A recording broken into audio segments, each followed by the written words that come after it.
के 1,87,000 शिक्षक मार्च महीने में सक्षमता 1 पास किए थे और विशेष शिक्षक नियमावली सरकार ने 2023 बनाई थी। उसके आलोक में ये परीक्षा हुआ था और दूसरा भी हो चुका है, तीसरा का फॉर्म फिलअप होने का डेट निर्गत है। तो प्रथम परीक्षा में 1,87,000 शिक्षक उत्तीर्ण हुए और मार्च में उसका परिणाम आ चुका था और उस नियमावली की कंडिका 4 में स्पष्ट प्रावधान था कि स्थानीय निकाय शिक्षकों से 3 जिला का विकल्प लिया जाएगा और उसमें मार्क्स के आधार पर, मतलब जैसा मार्क्स परीक्षा में लोग पाएंगे उसके आधार पर उनका जिला अलॉट किया जाएगा। तो उसमें मैक्सिमम शिक्षक अपनी प्रतिभा का परिचय देते हुए प्रथम जिला प्राप्त किए, कुछ लोगों का दूसरा। शिक्षा मंत्री सुनील कुमार ने ट्रांसफर पोस्टिंग को लेकर बड़ा बयान दिया है।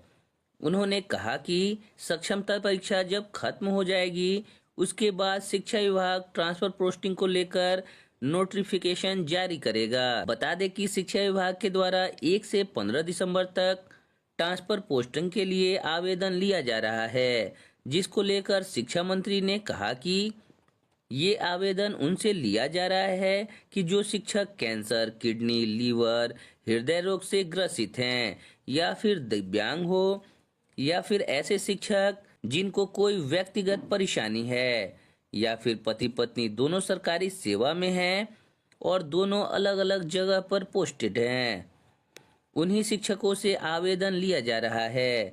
उन शिक्षकों के आवेदन के आधार पर घर से नजदीक विद्यालयों में ट्रांसफर किया जाएगा। वहीं अन्य शिक्षकों के ट्रांसफर पोस्टिंग को लेकर शिक्षा मंत्री ने कहा कि जब सक्षमता परीक्षा के सभी चरणों की परीक्षा खत्म हो जाएगी तब एक बार फिर से सरकार सभी शिक्षकों के ट्रांसफर पोस्टिंग के लिए आवेदन जारी करेगा, जिसके बाद सभी शिक्षकों का एक साथ स्थानांतरण होगा। वहीं सक्षमता परीक्षा के अन्य चरणों के एग्जाम को लेकर उन्होंने कहा कि जल्द ही सक्षमता परीक्षा 3 लिया जाएगा। देखिए, बिहार के 1,87,000 शिक्षक मार्च महीने में सक्षमता 1 पास किए थे और विशेष शिक्षक नियमावली सरकार ने 2023 बनाई थी। उसके आलोक में ये परीक्षा हुआ था और दूसरा भी हो चुका है, तीसरा का फॉर्म फिलअप होने का डेट निर्गत है। तो प्रथम परीक्षा में 1,87,000 शिक्षक उत्तीर्ण हुए और मार्च में उसका परिणाम आ चुका था और उस नियमावली की कंडिका 4 में स्पष्ट प्रावधान था कि स्थानीय निकाय शिक्षकों से 3 जिला का विकल्प लिया जाएगा और उसमें मार्क्स के आधार पर, मतलब जैसा मार्क्स परीक्षा में लोग पाएंगे उसके आधार पर उनका जिला अलॉट किया जाएगा। तो उसमें मैक्सिमम शिक्षक अपनी प्रतिभा का परिचय देते हुए प्रथम जिला प्राप्त किए, कुछ लोगों का दूसरा और तीसरा भी मिला इच्छानुसार।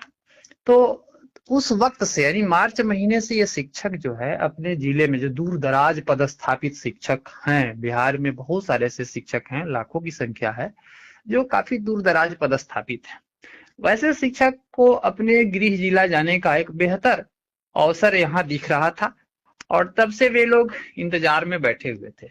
इसी बीच आचार संहिता लगी, फिर के पाठक अपर मुख्य सचिव का कार्यकाल कहिए वो परिवर्तित हो गया, उनका नए आए। इसके बाद इन्होंने एक नई कमेटी बना दी।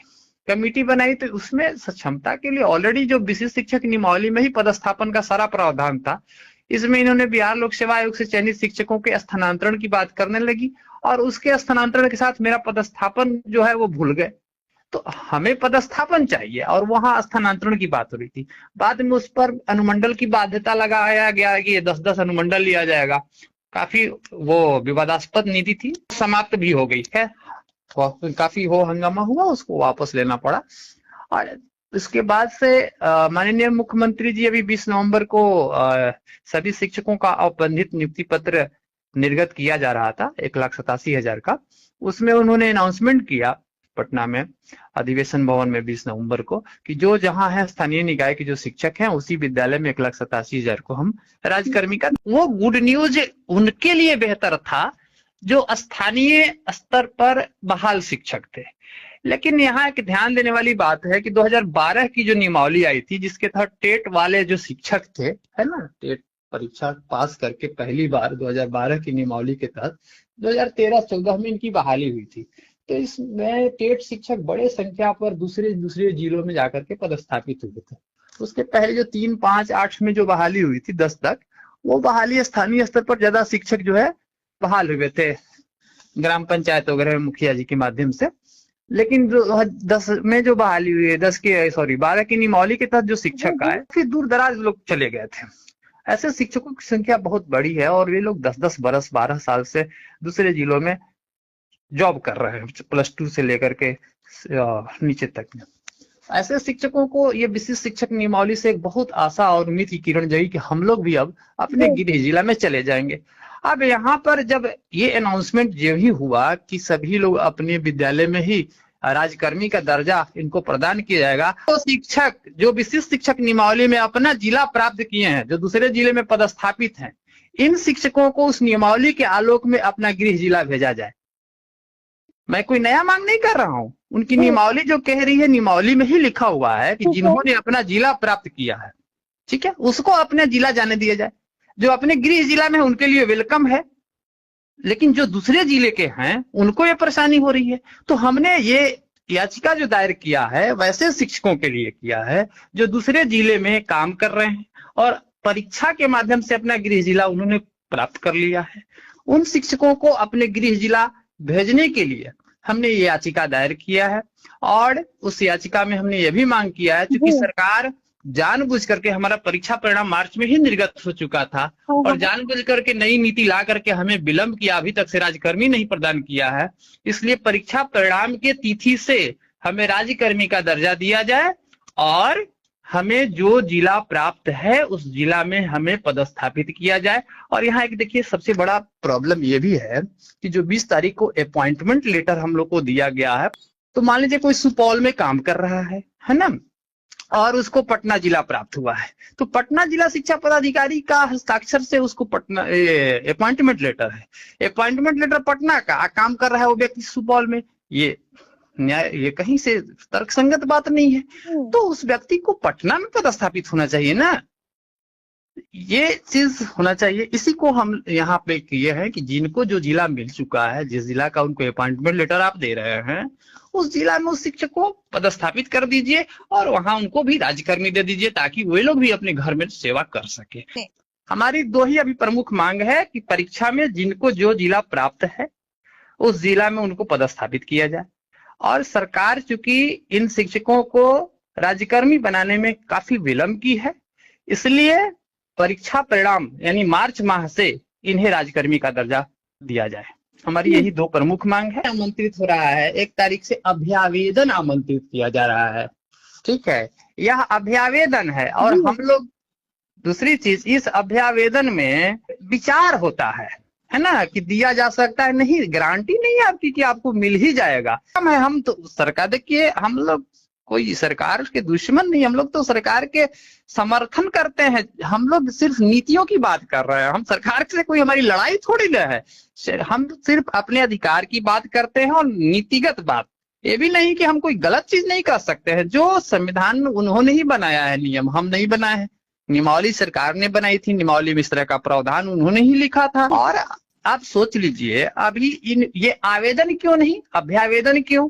बिल्कुल अभ्यावेदन क्यों, आवेदन लेना चाहिए था ना। यहाँ अभी हाल में आवेदन आप ले रहे थे, अब फिर अभ्यावेदन पर आ गए। बिल्कुल विषयवार देखिए, हमारे जो 6 से लेकर के +2 तक के जो शिक्षक हैं, इनका अपॉइंटमेंट विषयवार होता है, ठीक है। आपको एक उदाहरण के तौर पर यहाँ टेक्निकल क्या दिक्कतें आएगी आपको हम बता रहे हैं, कैसे शिक्षकों का ट्रांसफर नहीं होगा, इस चीज पर भी आपका हम जैसे बक्सर जिला है, ठीक है, बॉर्डर का जिला है, बहुत सारे शिक्षक हैं जो उत्तर प्रदेश के हैं और बिहार के विभिन्न जिलों में वो नौकरी कर रहे हैं, ठीक। तो मान लीजिए सोशल साइंस में बक्सर जिला में अगर 100 सीट है, मान लीजिए किसी विषय में, ठीक, और वहां 100 सीट है सोशल साइंस में और वहां जाने वालों की संख्या 400 हो गई, तो 300 लोग कहाँ जाएंगे? क्योंकि वो बॉर्डर है, सारे बनारस, अलीगढ़, उत्तर प्रदेश के जितने भी शिक्षक वो भी जाएंगे और उस जिले के रहने वाले वो भी जाएंगे बक्सर में, तो वहां भीड़ बढ़ेगी। जो बॉर्डर इलाका है आपका, जो उत्तर प्रदेश से सटा हुआ है, रोहतास हो, बक्सर हो, कैमूर हो, है ना, सीवान, छपरा, गोपालगंज, ये सब जो जिले हैं वहां भीड़ बढ़ जाती है, क्योंकि जितने भी इधर सीमांचल से लेकर बिहार के विभिन्न जिलों में है दूर दराज पदस्थापित, इनकी संख्या बहुत ज्यादा है। तो ये एक बहुत बड़ी समस्या है। 1 से 5 के शिक्षकों में दिक्कत नहीं है, ट्रांसफर कैसे होगा? इसके लिए सरकार को हम कई बार देखिए सुझाव भी देते हैं हम लोग, ऐसा नहीं है। हम बार बार कह रहे हैं कि विशिष्ट शिक्षक नियमावली का जो रिजल्ट आया था, सक्षमता 1 का जो परिणाम आया था, उस परिणाम में रिक्ति के अनुसार परिणाम आया है। ठीक है, एक जिले में कितनी रिक्ति है, कौन विषय में, उतनी ही रिक्ति आई थी। आप आराम से उसी के आलोक में इनका पदस्थापन कर दीजिए। पहले इनका जब पदस्थापन हो जाता है, इसके बाद टीआर 1, 2 इनको आप कर लीजिए। परिणाम में देखिए रिक्ति ही आई थी उसी अनुपात में। जिस जिला में रिक्ति नहीं था जिस सब्जेक्ट का, वहां लोगों को नहीं भेजा गया था। किशनगंज में रिक्ति नहीं दिखाई गई थी, पूर्णिया में नहीं दिखाई गई थी कुछ विषय में, तो उस विषय में वहां नहीं मिला लोगों को। कटिहार मिल गया लेकिन पूर्णिया नहीं मिला, क्योंकि पूर्णिया में रिक्ति नहीं दिखाया गया था। तो वो रिक्ति के अनुसार ही लोगों को अलॉट हुआ था। हमारी याचिका एक्सेप्ट होगी, है ना, अभी परसों ही हुआ है शाम में, तो हमारी याचिका एक्सेप्ट होगी, क्योंकि हम नई मांग कुछ किए ही नहीं है ना। नियमावली के कंडिका में स्पष्ट जो बिंदु लिखा हुआ है, हम उसी का प्रे कर रहे हैं कि हमें दे दिया जाए। हम कोई नई चीज तो मांग नहीं रहे हैं कि हमको समान काम का समान वेतन दे दीजिए, हम तो कोई नया मांग ही नहीं है। देखिए हमारी याचिका 100% में दावे के साथ कह रहा हूँ कि हमारी याचिका ऐसी है जो रिजेक्ट होने वाली नहीं है। मुझे पूर्ण विश्वास है जी, है ना, इसलिए वो रिजेक्ट होगी ही नहीं।